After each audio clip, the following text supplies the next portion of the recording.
My name is Donald Chidera Abonyi.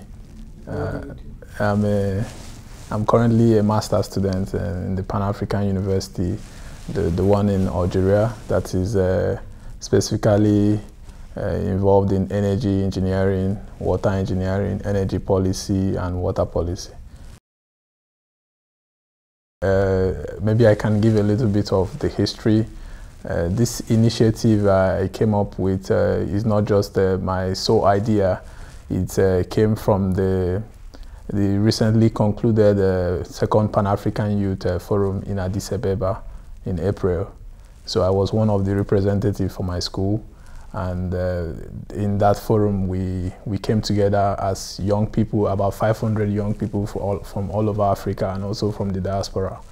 So we came together to co-create, to think about challenges that is facing the African youth. The fact that so many African youth don't know their rights, the fact that so many African youth are lacking education, jobs. So we propose solutions.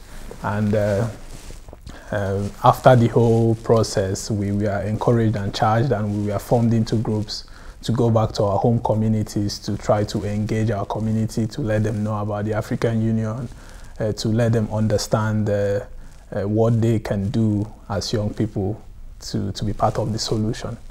So as part of my commitment towards that particular forum, that's how I came up with the idea of the Donald Abonyi initiative. So I named it Donald Abonyi because I just wanted to identify with that particular initiative, and the goal is that we will be able to motivate other individuals all over Africa to take up such initiative and also engage in their community.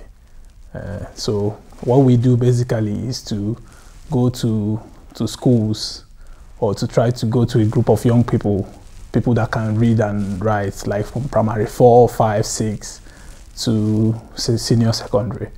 So we teach them about the Sustainable Development Goals, we teach them about human rights, we teach them about basic things like gender equality, climate change, and we try to also inform them about the African Union and how they, as Africans, need to make sure that they benefit from the African Union and need to know their rights and the things that they can do to help move our continent forward, because the issues currently is affecting mostly young people, the issues of climate change, the issues of not knowing our rights. This is why most young people, even when they grow, they end up being part of the problem of leadership that we are having right now. So if we can catch them at a very young age and sensitize them, then there is hope for the continent, and that's why I'm doing this. This is, we are not going so deep. We just, the goal is to try to awaken their curiosity. So we are not going so deep because most of them are very young. Like the first instance that we have right now is in Onward. There's a primary school in Surulere. It's Onward Nursery and Primary School. And then we just try to highlight to them that these things exist, So we try to tell them, okay, you need to respect your parents, you need to respect someone, no matter whether it's a girl or a boy. We are just talking about it on a very basic level, because they are young people, and that's why we started with this particular flyer. It's just, you cannot teach young people things in a complicated way. You need to find a way to make it fun at the same time.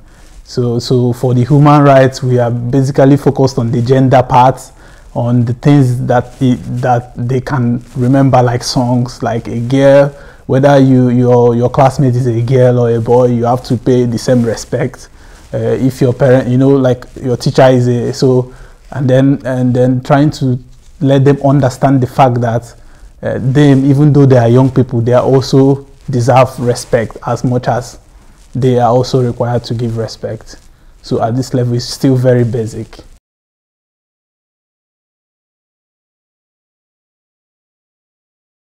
Okay, so my hope is that with the platform that like the Sahara Reporter, getting the opportunity to talk about what we do, that more people will know about this Donald Abonyi initiative, and maybe we can get one or two people motivated to try to replicate this particular thing in their community. So what we are looking at is to see maybe someone will see this in Kenya, or maybe someone will see this in Enugu or in Abuja or in Sokoto, and then try to reach out to us. So what we are going to do is to support any individual, no matter where you are, with a material resource like this flyer. We can help you to print this flyer, and also we can help you to get basic souvenirs that you can take to these schools or communities where you are going, and then you use it to incite the children and to tell them about all these things. Remember, we also need people to know about things like in the Sustainable Development Goals. You know, the Sustainable Development Goal is very, very broad, and like it covers everything. If the Sustainable Development Goals are properly embedded in the academic curriculum of young people from primary school, you know, so many issues that we are having about knowing your rights, so many issues that we are having about basic civic rights, we will not be having those issues.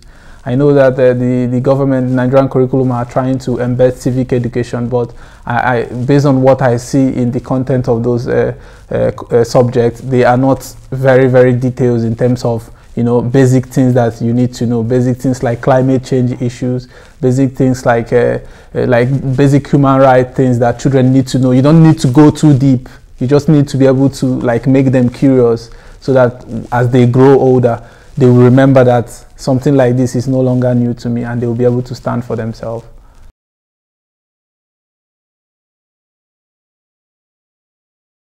Yes, you know, climate change is a very, very serious issue right now, especially for Africa. And you know why it is important for us in Africa to be talking about this is because we are going to be, as a continent, the people that will experience the highest impact of climate change, because technical wise we are not yet fully ready for it. So the only way we can fight this thing is to try to at least get people to know that it's happening, especially our young people, and get them to know that even though you are young, whether you are 9 years old, whether you are 10 years old, you can be part of the solution. So what do I do with this initiative? I try to tell them stories, to cite what other young people are doing in other places. Like I cited a young student from Sweden, you know, what she is doing, fight against climate change. And I also tell them as young people what you can do. When you use plastic, you should be able to like put it in the right trash can. When you do this, you should be able to do this. So like getting them to know that climate change is real, getting them to know that as young people that they can be part of the solution by doing basic things like making sure that the environment is clean, making sure that they, you know, they don't burn things or set any plastic on fire, anything that will lead to pollution in the environment. Just as basic as that is already solving a problem. So my hope is that through this initiative, the conversation around climate change becomes mainstream conversation in Nigerian primary schools, in Nigerian secondary schools, you know, and all over Africa. And not just about climate change, but also about human rights, you know, about civic rights, basic civic rights, about gender equality. That young child, like a girl, a boy knows that, oh, you are a girl, you have the same right as me as a boy. Oh, my teacher is a woman, I'm going to respect my teacher just as much as I'm respecting the teacher that is a man. You know, all this, if you can start from this basic level and make them understand, then I believe that in time, that when they get older, they can also be more productive towards the fight and towards the actualization of the African Union Agenda 2063 and also the Sustainable Development Goals.